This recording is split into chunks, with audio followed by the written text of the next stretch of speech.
Matteus 12, verse 33 tot 37. Jesus is in gesprek met die fariseërs. Hy sê vir die fariseërs dat 'n boom word geken aan sy vrug, aan die vrug wat 'n boom dra. As die vrug goed is die boom goed. As die vrug sleg is die boom sleg. Hy sê ook wat die hart van vol is, loop die mond van oor. Dit wat ons onsself mee vol, is dit wat na buite kom. Is dit wat uitkom.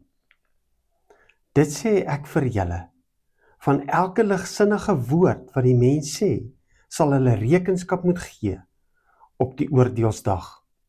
Op grond van jou eie woorde sal jy vrygespreek of veroordeel word.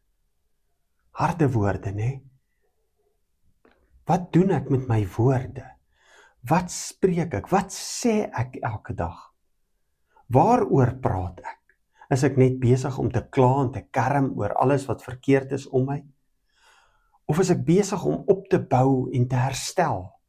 Is ek soekend na 'n plek waar ek my hart kan deel, my hart vir die evangelie, my hart vir my verhouding met Christus te deel?